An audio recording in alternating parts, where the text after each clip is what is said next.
Doot, doot, doot. Good morning, comrades. You're listening to WHIV-LP New Orleans 102.3. This is Good Morning, Comrade. Today on the show, we have a very special guest. We have Daniel Dominguez. Daniel, what's going on? Hey, Jeff.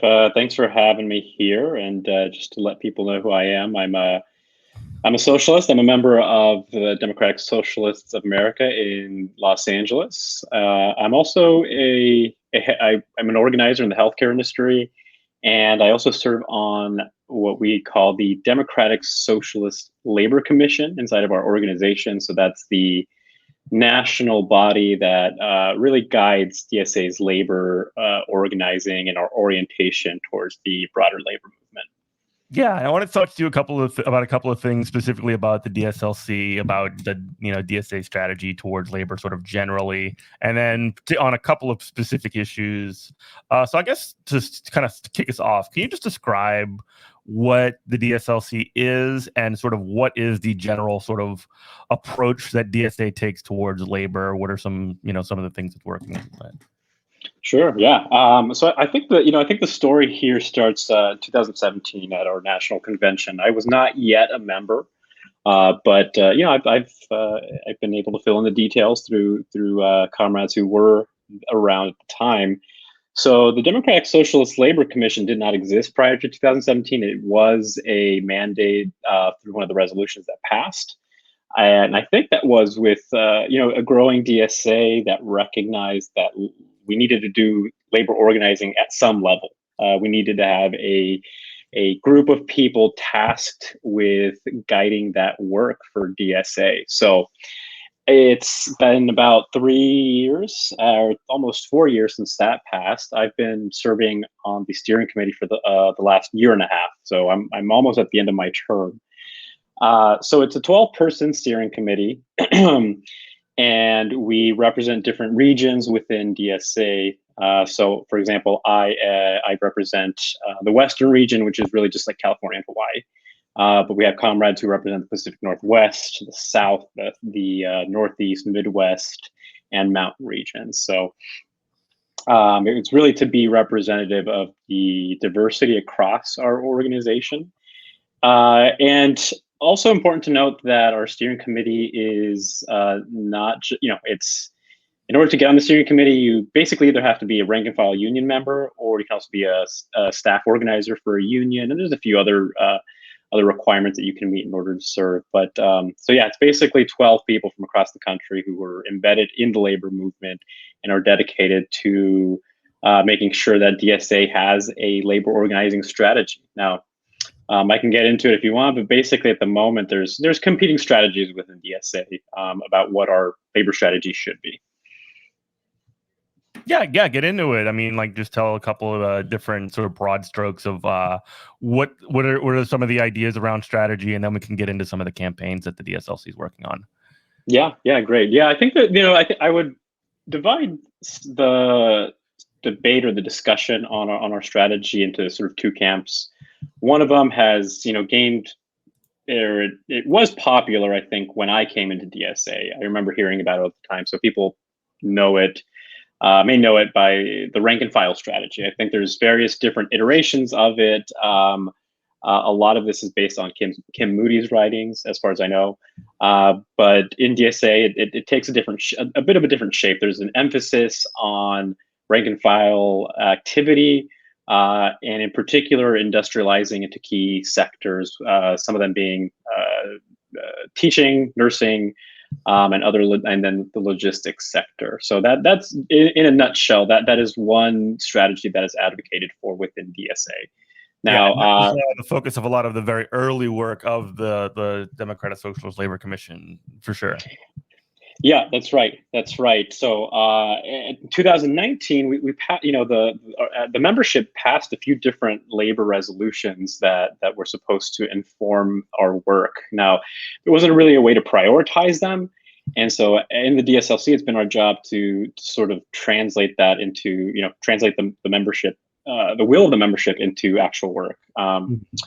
So, but before I get into that, I wanted to also offer the competing labor strategy, which can, I would sum it up as organizing where you're at, encouraging all of our DSA members to engage in workplace organizing, whether you're working towards an eventual union in the workplace, whether you're just organizing to win worker protections. We know that some, if you work in a coffee shop, it may be hard to unionize for several reasons. One of them being that it's hard. There's high turnover in that industry. There's just fragmentation. So it makes it hard to build power if you work like at a mom and pop coffee shop, right? Doesn't mean you can't organize. And organize for better protections. We saw in the pandemic that a lot of these types of shops were organizing for things like PPE, hazard pay, just basic like baseline protections. And again, you can organize without being in a union. So I'm particularly I subscribe to that organizing strategy. I think we need to be as DSA, as socialists on the left. We need to be doing as much as we can to encourage everyone to organize. It is everyone works, right? Everyone in DSA works. You're a worker. If you're in the working class, you work. Exactly. It's as simple as that, right? So you should be engaging in some level of class struggle on the shop floor. And the reason I'm not particularly fond of the rank and file strategy is just historically, it hasn't worked out. Right. I think we hear a lot of our comrades who advocate for it as something we're doing. A lot of people in the 60s, 70s, 80s industrialized into key sectors like warehouse jobs. And while they were super militant, and I'm sure they were able to identify other leaders and build up their sort of shop floor organizing, it just did not translate into broad scale victories for the working class or for the union movement. So there basically comes down to there's competing strategies in DSA, and we have to learn how to balance that because that's what the membership voted for. We voted for rank and file strategy, and we also voted for organizing the unorganized. So and they're not like directly contradictory strategies. There's differences in emphasis here, but there's certain like parts of these. I mean, there's obviously two very different approaches, but they can potentially coexist at least at some level. Now, in terms of defining what going all in on one or the other, I don't know if we even like DSA would even have the ability to do that at this point. But I mean, it's something that, especially considering that there is such a, this is being something that's being worked out like in real time. It's hard to like totally commit to one or the other. So I guess just to move on a little bit to some of the campaigns that is going forward, I've been talking a lot on the show about specifically the PRO Act. And right now DSA has a pretty large-scale campaign to get the PRO Act passed. Can you just talk a little bit about the PRO Act, and then we can get into what the specifics of the DSA kind of strategy is? Yeah. I'll give a high-level overview of the PRO Act. It is basically it's an overhaul of the existing labor law regime, which is the National Labor Relations Act, which has been amended several times, and just over the Not decades. Always for the better either. Yeah, hardly ever for the better is the problem here. So just in the last century, it's been amended several times, and like you said, usually not in our favor. So what that means is that there's just a lot of structural barriers to organizing a union, right? We're not talking about regular employment law. We're talking about the law when workers want a union and when they're organizing for a union. So there's, I'll give you an example of what it looks like. So currently, the National Labor Relations Act doesn't really have penalties for employers who violate the law.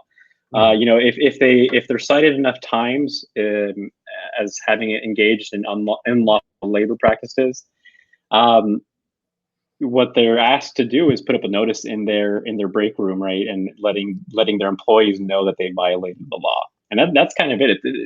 It's a little bit toothless, Oops. right? I mean, oops. I'm sure. Oh, sorry. Yeah.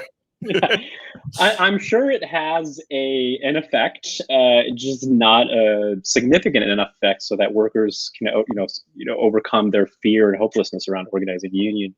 So, as a healthcare organizer or an organizer in the healthcare industry, I work on a lot of external organizing. So when we get an inquiry from a worker in a hospital or a community clinic or a nursing home, I follow up with them and really guide them to in their way to form a union. Mhm. And what I often see, what I've seen in my experience, is that workers are scared, right? They're scared. They're scared, and they don't feel a lot of hope. They have not seen a lot of victories in the labor movement. That it's not like they know many people in unions, because union density is at an all-time low. It's hovering around 11%, I think. Yeah. It's even worse in the Lower private sector. Yeah, just it's ridiculously low. It's like 6% or something. Yeah, exactly. Yeah. So I see it on a daily basis. It's really, and it's a very real fear but it's not it's not unfounded. So it's tough. I have to, my job as an organizer is to give them enough hope that they can move forward and hope that they'll see a path to victory. And I think a lot of workers just don't see that. I would encourage folks to read up on the PRO Act, because it does amend the law in significant ways. But just to give again, just to give that high level overview, it would implement real penalties for employers who violate the law. One of the things that we often see in new organizing campaigns is workers win the union, and then the boss just drags out the negotiations, and eventually, with enough time, the workers who initially formed the union leave out of desperation and just lots of hope, and they never get their first contract. So one of the things that the PRO Act would change is, after a year's time, it would force it into mediation, right? And it would be compulsory, so the employer would be forced to sit down and negotiate. It's just forcing the boss to negotiate in good faith, Right? Because the contract's coming, whether they like it or not. Yeah, exactly. It would also, do away with right to work clause in a lot of the states. I think currently 27 states have right to work laws. Would do away with that. That would go a long way towards our goal, I think, as socialists, to organize the South, right? A historically hostile environment for worker organizing. Yeah, you're telling me. Yeah, I'm sure you know that intimately. It's I'm just messing with you. So, but yeah, I would encourage people to read up on it, because it is, it does a lot to amend the National Labor Relations Yeah, Act. I can actually direct you to our catalog as well, on our back episode with Ryan Kekaris. Look that one up. We went into the PRO Act pretty deeply. It does so many great things. It outlaws replacement workers, scabs. It has protections for workers being misclassified, which is a huge deal with these Prop 22s happening in California. I mean, I'm sure you're familiar with that one more than I am. But there's also problems with misclassification of migrant workers who might not have protected status in the U.S. Just so many different things that this PRO Act does, which is like not going to solve the labor problem. This is not like a bill to like overthrow the ruling class and implement workers' rule. It's not exactly that, but it's a baby step in the right direction. Yeah, it's definitely a baby step. Exactly. Yeah, you are listening to WHIV LP New Orleans 102.3. This is Good Morning Comrade. We have Daniel Dominguez from the Democratic Socialist Labor Commission. He's also a union organizer on the program. So we're talking a little bit about PRO Act right now. And we were just kind of did a little quick overview of it. And I wanted to kind of ask you about what's sort of the broad strategy for DSA in this PRO Act campaign. I know we're working with a lot of unions, and I was just on a call, and Mindy was sort of like our friend Mindy was whipping people to phone bank, which she's very good at, by the way. So what are some ways that people could get plugged in to support that? What is DSA doing first, and then how can people get involved? Yeah, so this is, I've been in DSA for a little over 2 years now, and I have to say this is a one-of-a-kind campaign that I've seen so far. So, the PRO Act campaign is, the PRO Act itself is something that has been kicked around as legislation for the past 2 years. And I think the reason we saw real movement is that there's a Democrat in the White House, and the Democrats control both houses of the legislature. Right, not exactly a perfect recipe for overhauling our labor law, but in just his first few months in office, Joe Biden has signaled that he's willing to listen to the labor movement. He, on day one, he fired Peter Robb, the legal counsel for the National Labor Relations Board. He had the power to make one of the great heels of the labor movement. He tried to kill Scabby. yeah, it's like what? So well, you're trying to destroy an icon, buddy. That's not going to work. Scabby's going to beat you. So on day one, he fired this guy, right? Which was, I think, it's a sign that he's listening. Nowhere near enough, obviously, but it's a good sign. And in addition to that, and I'm sure Ryan Kecker has talked at length about this, is the painters union has really been leading the charge for the past couple of months, slowly building support from the labor movement.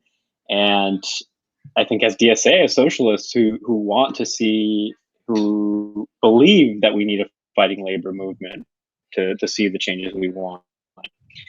It was a brainer, right?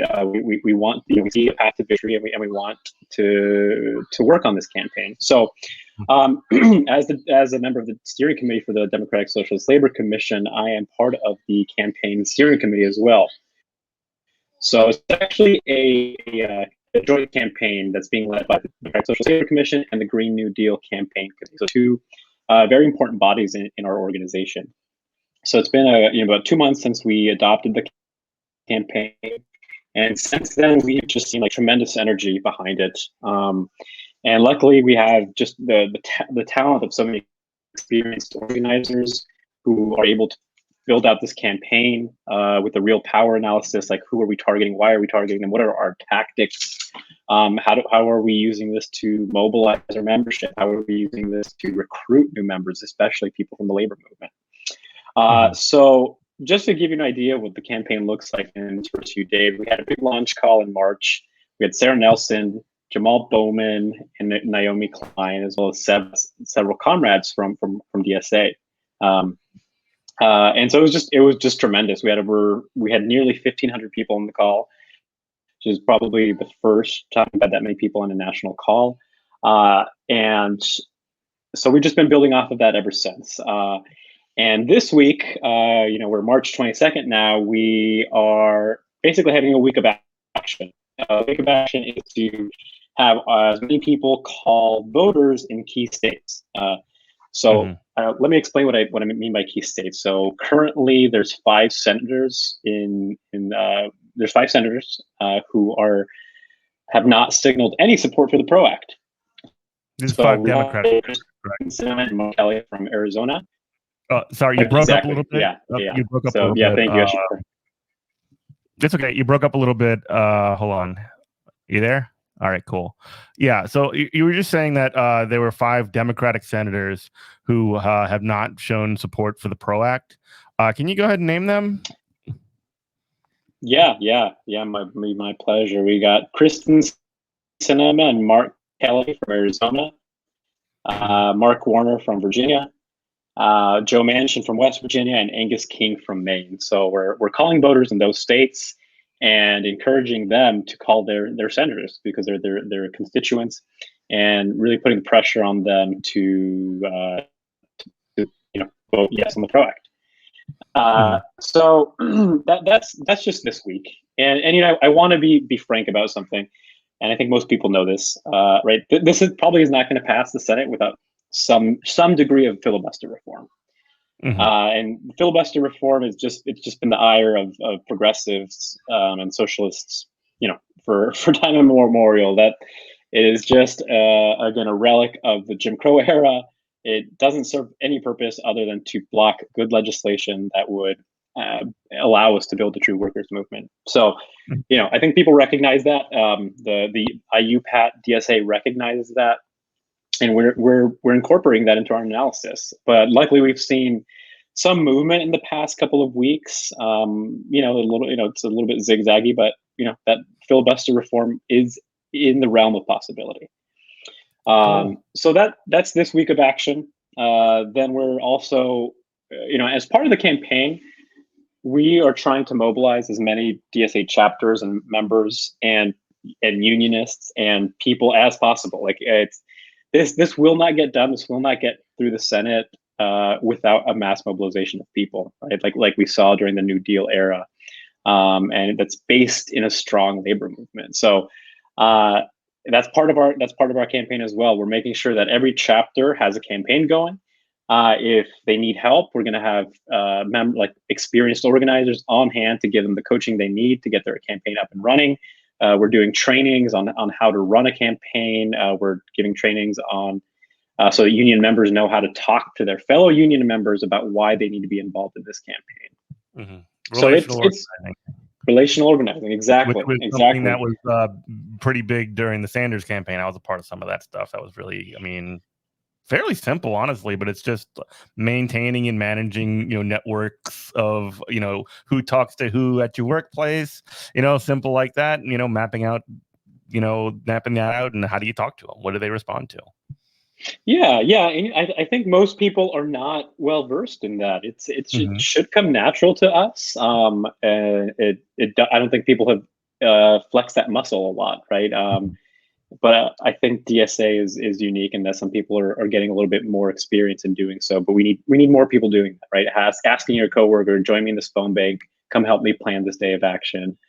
We need all of that. We need all hands on deck for this. So that's part of the campaign. And just to sort of flesh out the rest of the timeline, April is going to be another point of emphasis. We want as many chapters as possible to be having a day of action, right? And that can look a few different ways, right? It could be calling your senators, pressuring your senators in some way to get on board with filibuster reform. If you're in a key state, show up to those senators' houses if you can. Whatever it takes to put the heat on them and get them to see that they need to respond to us, and that there's a mass number of people behind this. And then lastly, the May Day, International Workers' Day. We want people out in the streets, and it can't just be DSA. It's going to have to be unions, community groups, everyone out in full force on those days. Now, I say out in full force, but it's going to be up to individual locales to decide whether they're going to be doing something virtual or in person. I think the COVID numbers are trending in a positive direction, and vaccination rates are too. We're nowhere near where we need to be, but hopefully by May Day we'll have people able to go out safely and participate in May Day actions. Yeah. Just to kind of as like a little bit of an aside, I just looked ahead in the calendar, and it's almost a shame when May Day falls on a Saturday or when it falls on a weekend, So it's like, oh man, we can't at least many people who work, 9 to 5 Monday through Fridays wouldn't have the opportunity to sort of not show up to work for that day or it's a lot harder to raise hell on a weekend than it is during the week. Right. Yeah. It's funny because I ever since joining DSA, right, I hear this sort of refrain that we need to stop planning actions on the weekends because they're just not disruptive enough. You're not disrupting the normal flow of things, and if we just wait for our so I think it cuts both ways. We're probably going to have a lot more people out on May Day this year, but it's not going to be as disruptive as if it was during the week. Yeah.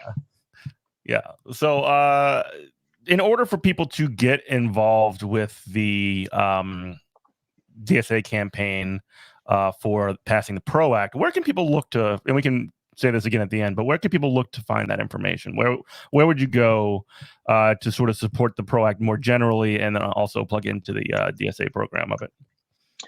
Yeah, I would say you can check out the National DSA website. We have a page that's if you go to dsausa.org/PROACT, you'll be redirected to some of our resources. And you can also find different ways to get involved. So that might be signing up for a phone bank. Like I said, this is a week of action for phone banks. You can also plug into the national campaign. You have some skills on how to do communications, you're good at spreadsheets. You are a union member and you know how unions function and how they work and how to mobilize them. Sign up. Right, we want people to sign up because we need to expand our capacity as much as possible. Yeah. And importantly, if you're listening to this and you hear, you like what you agree that we need to pass the PRO Act, those people should go back to their unions or find a way to engage unions and get them to throw down on this fight because like I said, the labor movement is largely behind it, but job of the sort of activist layer of unionists to mobilize those unions and their resources. Yeah, and that's a really good point. And even this might be a little bit more difficult, but if you have any connections with any of these building trades, specifically like the painters union, you should probably reach out to them and say, hey, how can we support you in this PRO Act campaign? How can we get this passed? What are y'all doing? And you can just sort of show solidarity in that way as well. You are listening to WHIVLP New Orleans 102.3. This is Good Morning Comrade. We have Daniel Dominguez from the Democratic Socialist Labor Commission. He's also a union organizer on the program. We're talking about the PRO Act. We're going to actually change gears a little bit. And we've been talking also a lot on this program about the Amazon workers union in Bessemer, Alabama. There's a big union drive out there. I guess, what are you seeing from where you're at? And then we can get into a little bit of like where DSA is more generally on showing some support for the workers out there, because obviously we're in favor of it. Yeah. This has been, just watching it has been so exciting. Seeing that 6,000 Amazon workers, have a shot at winning a union is just incredible. I think a lot of us are tampering our sort of expectations. And from the beginning, a lot of us had, I think we had, real and valid doubts about whether this was a real a campaign with a real path to victory. I think a couple months in, I think a lot of people are really, really excited. There's been a lot of community support in Birmingham, in Bessemer and Birmingham and surrounding areas. And really like huge in this. What was that? Birmingham DSA has been huge in this campaign, and from what I understand. Yeah. They've been showing up, on a daily basis, letting the workers know that the community supports them. They have their back. And I think that's what's great about DSA. We are there to support workers when they're organizing, and being able to show that support, I think, goes a long way. We actually had a membership call this evening for the Democratic Socialist Labor Commission. We got to hear from someone from the Birmingham chapter who was able to speak to some of what they're doing over there and their solidarity efforts. And the solidarity has been countrywide, global. I know just today I participated in a march here in Los Angeles that was led by the County Labor Federation here in Los Angeles County. It was it was great. It was almost 200 people showed up on a Monday morning to march and rally for these workers. We ended up marching to the law offices of the company being used by Amazon. I don't know the name off the top of my head, but they've hired a rather notorious law firm to go in and bust the union. Right, pretty common tactic we see in unionization campaigns, especially when you're up against an employer like Amazon. They'll hire a law firm or some consulting firm who will come in and, they're well versed in what it takes to convince people to vote against their own interests. They're really good at playing the friend of the worker. They're super, I've heard workers tell me about this, like people come in, they're super friendly. They know how to, they're really good talkers. And so they're well versed in this. And so we showed up to the offices here in Los Angeles with the intent to deliver a letter asking them to stop what they're doing. They refused to meet with us. The claim was that they were not in their offices, but we have reason to believe otherwise. All to say that it's just been amazing to see the support across the country. That kind of thing. It was great in the morning seeing all these people with their Teamsters jackets, steel workers jackets. It was amazing to see just the union support today. And I started thinking DSA really needs like a cool jacket that looks like it's a union member jacket. I love those things. They got some right. They just have some random some sort of old-timey graphics on the back sometimes, but yeah, they look so cool. That's one of the things that I've kind of been critical of DSA over, is that the graphic design's too good. It needs to be a little bit crappier so that it could look more like a union shirt. Yeah, we got too many hit designers. We got to go a little bit old school. Need to get us some cool baseball caps and union jackets. Yeah, Exactly. like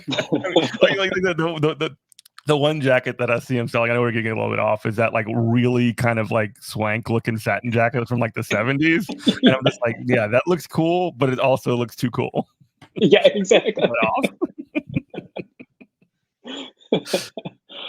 So yeah, it's been really invigorating to see that there's a revitalized, I think, although still small, movement for workers' rights.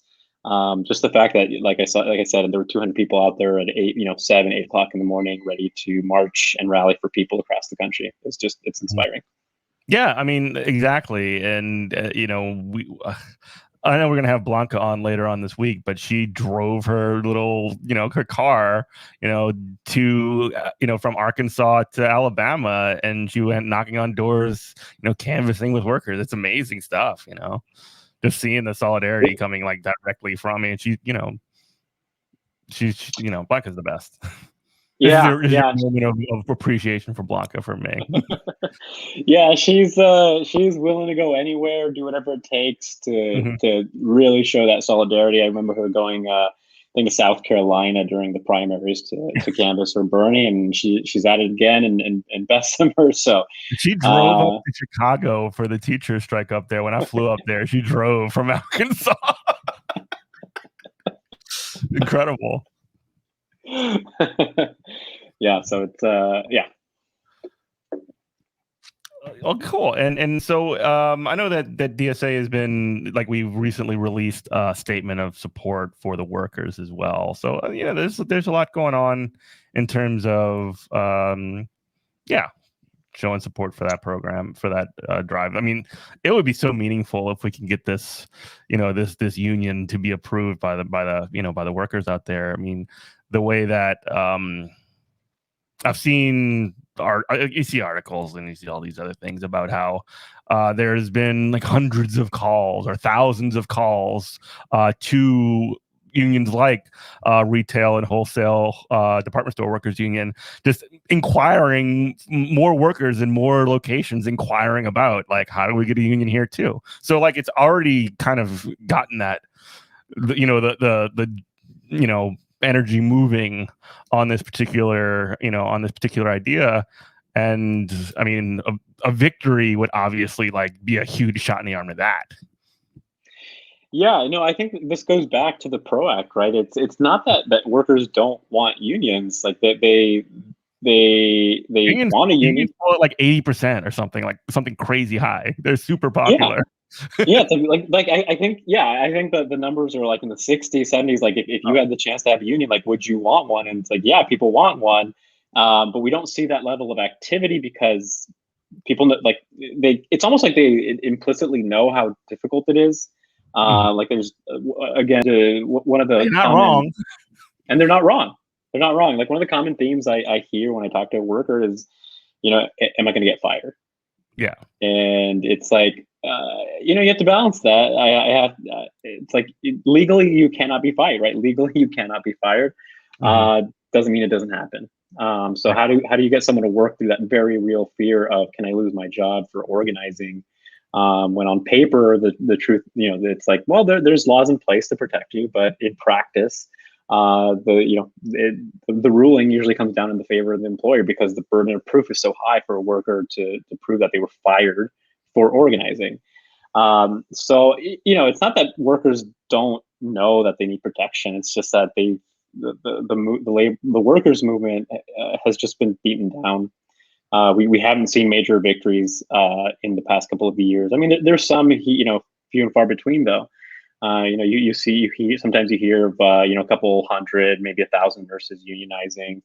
A couple of years ago you saw the teachers striking, but it's just not enough. It's just not enough. We do not see the large scale victories that would really inspire hope in people. So, again, the PRO Act. We need the PRO Act to really give it a shot in the arm. The labor movement needs a shot in the arm. Yeah, the PRO Act fight and the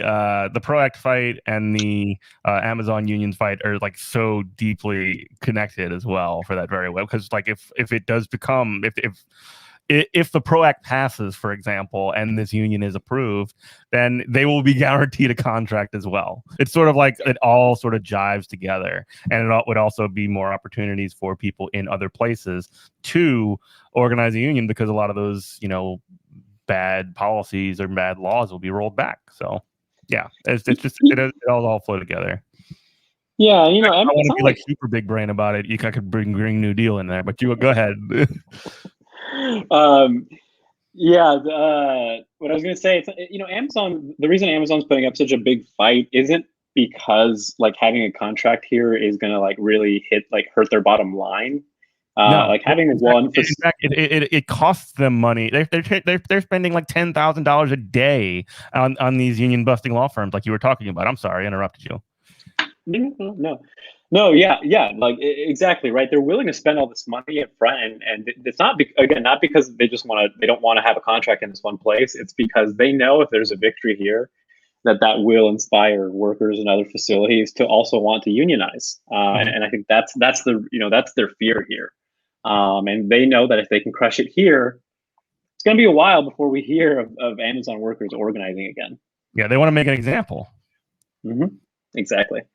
Mm-hmm. Exactly. And not to lose the thread too much, but our PRO Act campaign, it's sort of like a longer campaign. It's very much tied to the eco-socialist vision we have in DSA. We know that we're nearing the tipping point where if we don't take the necessary action, we're basically doomed to live on an uninhabitable planet down the road. So there's a recognition there that we will not secure a green future without a strong labor movement now.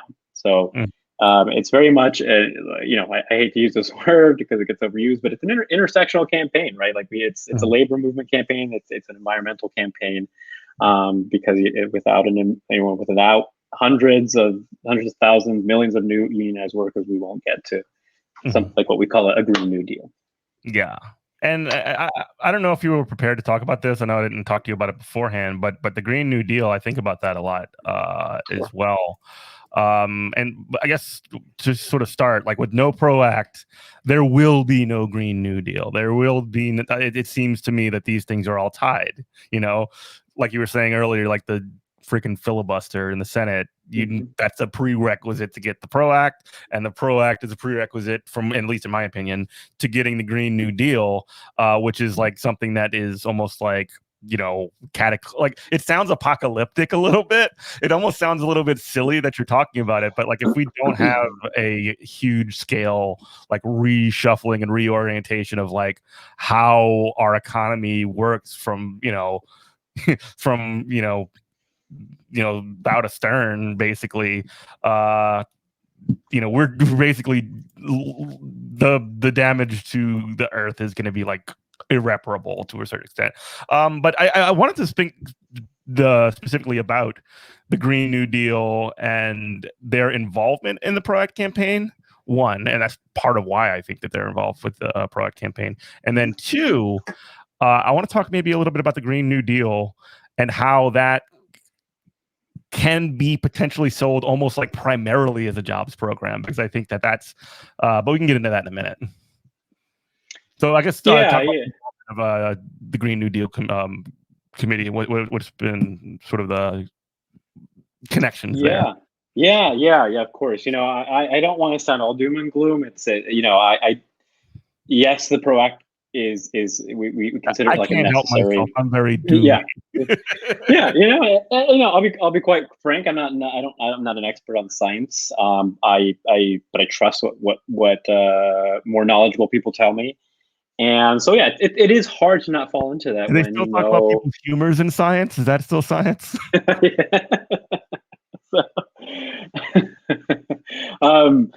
So I don't want it to seem like if we don't pass the PRO Act, the possibility of winning these other transformative reforms are foreclosed upon. I don't know if that's true, but I also don't know that it is true, right? So, anyways, so this campaign is being led by some of us on the Democratic Socialist Labor Commission, and then the other half of our team is from the Green New Deal Campaign Committee. So they very talented organizers who come to this campaign with an analysis that, like, as labor organizers, we're not always fully aware of.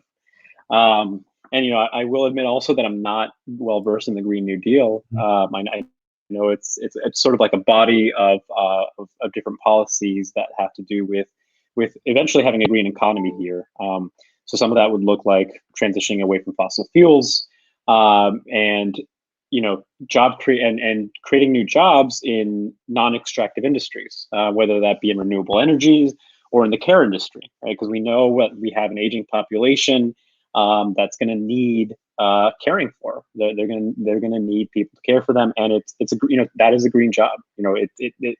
It helps us care for our people in the country. It doesn't extract resources. It doesn't pollute the earth, and it's a necessary part of what we need to do in our society going forward. So this campaign, like I was mentioning earlier, is tied to a jobs guarantee, right? And that jobs guarantee is tied to the creation of jobs in these non-extractive industries, because currently, while we have, I think the unemployment rate is it's very deceiving, right? To think that, low unemployment, things are going great.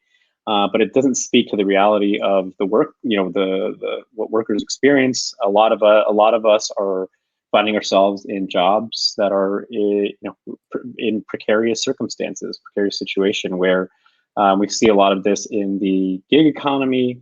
One of the most stark examples, after Prop 22 passed here in California, which basically relegated a lot of these like gig type of work jobs to independent contractor status, which basically it makes it extremely difficult for them to ever unionize. But something we saw here locally was Vons, which is a retail grocery chain here in Southern California, and another one, I can't remember the name, but they laid off their delivery drivers because, as we know, in the pandemic, a lot of people needed their groceries delivered. So they laid off their workforce that was, their deliverers, and hired gig workers because they know they can pay them less. They're not their employees, so they never have to worry about them unionizing or. I remember hearing this story. Like, it was almost like immediate. Like, they basically were like, "Oh yeah, if this happens, if Prop 22 passes, nothing's gonna happen. Y'all are gonna be fine, whatever."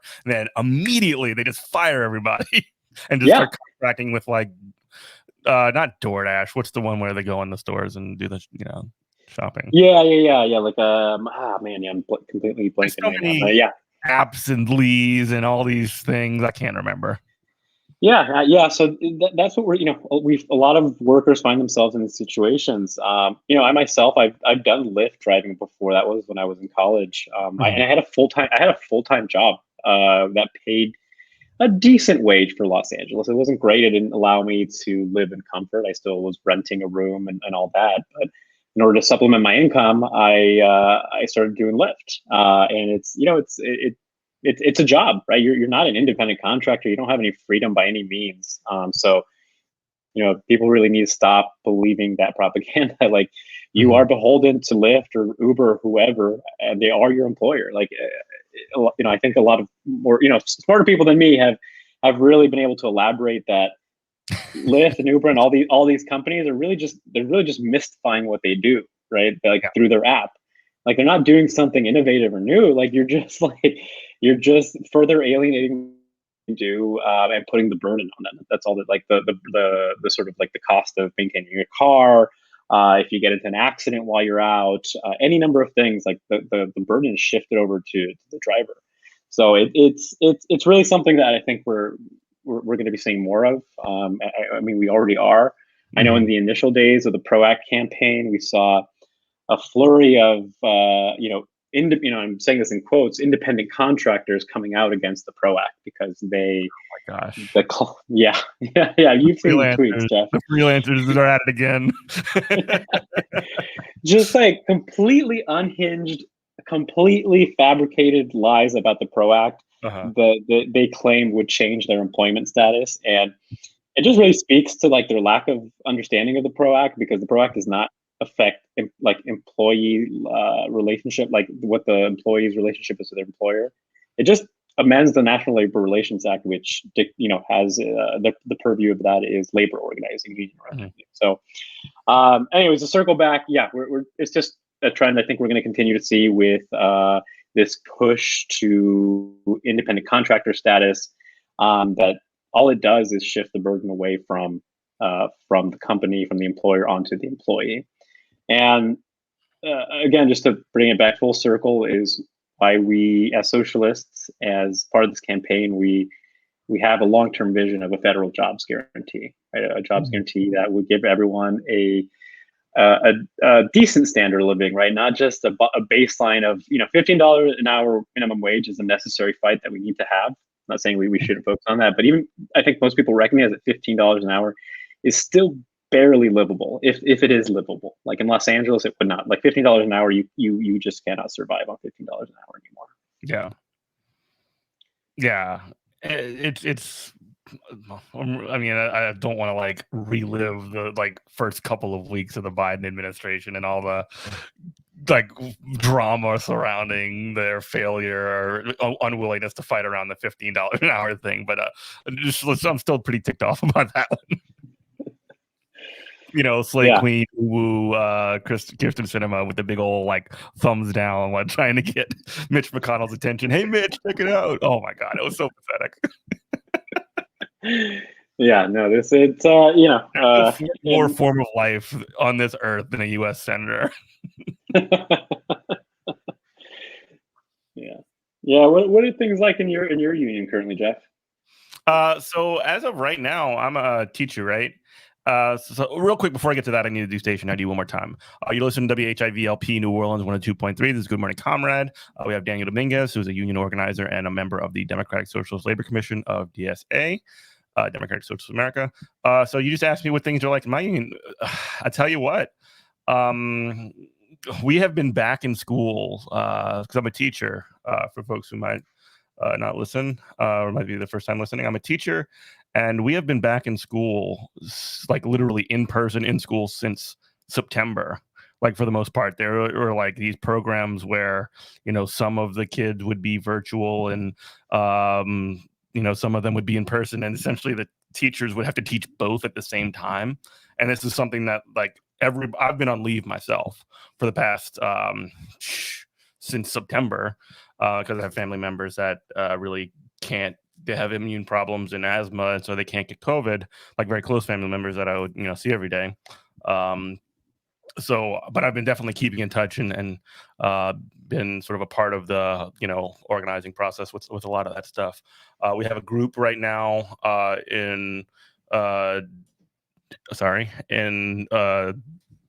largely it's based in my district, Jefferson Parish, called Louisiana Educators United, where we do, a little bit of like grassroots type organizing through. It's kind of a little bit of a rank and file strategy ish, but like it's not people coming in and getting jobs in that sector. It's people that are already doing those jobs organizing with one another. So it's like not exactly the same, or at least it's not exactly the same with that sort of description of it. But yeah, it's sort of like that. We actually just recently. Some of our members announced that they're going to be running for the leadership of my union now as well, which is really interesting. That's great. What is that campaign looking like? What's it shaping up like? Do people think there's a real shot at winning here? I mean, I think that there's a real chance at winning. There's a certain so whether when my sort of orientation towards this has been like win, lose, or draw, organizing needs to happen in this union. And, there's a sense that people are not getting sort of the, they don't have spaces to sort of plug into the work that the union currently has. So what my, the brothers and sisters with LU are doing is essentially to create that space and find ways to get members more organized, sort of in a more general sense. In terms of possibility of winning, if the organizing happens correctly, they can win. If not, if the or even if it does and they don't win, you can have a large base of organized members that can push forward, after. So I'm sort of like looking at all sides of the situation, but the Jefferson Parish School Board has been dreadful. Our superintendent has been just absolutely terrible. Just there's a lot of from administration, this everything's fine. We only have 0.02% of students or teachers in quarantine. They're just coming up with these ridiculously small, seemingly negligible numbers to underplay the absolute nightmare that a lot of educators and a lot of kids and a lot of their families have been going through this year. A lot of toxic positivity. Yeah. It's a term that I hate, but it's there. Yeah, I think we've reached the point where it's almost inevitable that teachers are going to be returning to the classroom. I know you've been in the classroom since September, but over here in California, it's been at least in Los Angeles County, this district, teachers have not been asked to return until now recently. And UTLA, one of the strongest teacher unions in the country, one of the most militant unions in the country.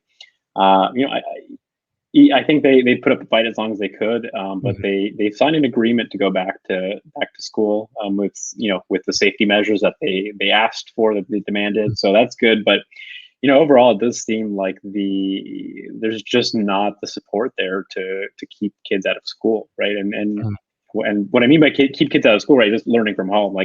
Distance learning is not ideal, but people are not vaccinated at the rates that we need to be vaccinating them. My girlfriend is going back to teach in East Los Angeles, or the eastern part of the city, where it's a heavily Latino district or neighborhoods, and we know that vaccination rates are not what they need to be, and infection rates are still high over there. So it's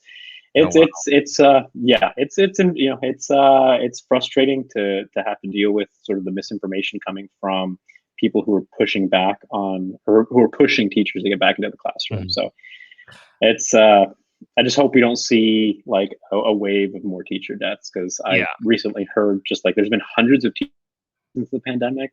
It's just an unbelievable number. It's It's really wild, because I don't even know necessarily that there is this popular groundswell of people who are just we must get our kids to go back to these dangerous schools that have poor ventilation, and while COVID's happening or whatever. But there's this and this is my sort of big brain grand strategy of what they're doing is essentially when schools are officially when you can't go to the building, they're that kind of closed, you're sending a very, very clear signal that things are not normal in the society, and you need to behave as though things are not normal. But if you can send the kids to school and try to get them out of your hair for a couple of hours or whatever, and that's sort of probably an oversimplification or whatever, but if you can at least say, well, the kids are at school, things are at least kind of normal, when we need to be kind of constantly keeping in the forefront of our mind that we cannot accept that the reality of COVID right now is a normal thing or a desirable thing. We need to maintain vigilance. I don't know. I think about that a lot, and almost people freak out about masks and stuff like that too, and the mask wearing is one of the reasons I think there's such a push against them, and it sort of goes into these conspiracies, is that is a visual symbol that things are not normal right now in the world, and if it's gone, people can just sort of pretend that it's better, and that you don't have to deal with it anymore. Yeah, I think we just said that resonated with me, because I've been thinking about the past few days. It's what is behind the push to get kids back into school, into physical learning? And it can't be that these people really care about their education, because I don't see them getting a great education just because they're in physical proximity to each other. There's going to be plexiglass around them. They're probably going to have to deal with their classmates getting sick, and we may even see deaths, a wave of deaths as a result of this move to go back to school. But I think I think what you said, it's true that people want a return to normalcy. They don't want to have to look around and accept that things are not normal, that people are dying, preventable deaths, and because it's not like school, at least in my analysis, schools are not a profit making operation. So why do we want right? Like, so it's like, why do we want kids back in school? And I think that's it, right? I think you hit the nail on the head. It's people want to feel normal again. It's all a part of, and it's a push coming from like the ruling class to essentially like if the schools are open, then the workers have babysitters for their kids, so then they can then return to work, and that's sort of like the progression that I see as well. You know what I mean? Yeah, and it was like, kind of like the freelancer thing against the PRO Act. It was, to me, and at least in my estimation, it was total AstroTurf campaign. Like you said, there's no real groundswell from parents, and usually what we see is like the more middle class, upper middle class sector of our population who are parents who are pushing for it. It's not all races, by the way, too. Yeah. It's not like it's not something that goes across. I mean, I guess there are more white parents, I suppose, are like okay with sending their kids back to their like schools and their gated communities, or kids that parents that don't even have in private schools. But I mean, they will essentially the ruling class will often highlight multiple different sort of like background and ethnicity people to sort of see because one of the things that happens a lot is they'll say that these you wanted to deny these kids and black kids in poor communities their schooling, and when you actually ask the parents, most of the parents or whatever, what they think about going back to school, they're against it. But if they can find a couple of them, they'll make sure that they get the ones that get the speaking time and the camera time. Yeah, exactly. Yeah, no, they're pretty good. They know sort of how to run these AstroTurf campaigns, and you got to find a diverse crowd of people who are willing to spout your message. And it's really, I mean, that's just so unbelievably like it's vicious, it's really sad, but what you gonna do? These are our class enemies. Well, Daniel, thank you so much for coming on Good Morning Comrade. You're welcome to join us anytime. We are on WHIVLP New Orleans 102.3. Can you give people more information where they can just find out about the PRO Act for DSA and some more stuff about how they can plug in? Yeah, of course. As I mentioned earlier, this is this cannot be a strictly DSA campaign, although I encourage people to check out DSA for our campaign, and you can do so by going to dsausa.org/proact. And there you'll find a few different links on how to get involved, whether it's doing phone banks, whether it's organizing within your union, organizing your coworkers in any place you work, really. So again, people, we need as many people out in the streets, out organizing for it, talking to coworkers, talking to neighbors about what the PRO Act is. And I think DSA is doing a phenomenal job of demystifying the PRO Act, because ultimately it's a piece of legislation, and we want to be able to talk about it fluently with our coworkers in a way that resonates with what they're going through, what they want to see in a fighting labor movement. So DSA is doing a tremendous job at that. But we won't win this without a mass mobilization. So that's all I'll say. Yeah. Well, thanks so much, brother. I really do appreciate it. And we're gonna pass this thing. All right, folks. You can listen to Good Morning Comrade on. Did you want to say something on the way out? Oh, okay. You can listen to Good Morning Comrade on WHIVLP New Orleans 102.3. You can also get more information about our show, goodmorningcomrade.com. You can also watch me live every day from 8 Central till 9 Central on Good Morning Comrade Live on our YouTube channel, youtube.com. Just search Good Morning Comrade. Thanks again, brother. Bye, everybody. Take care.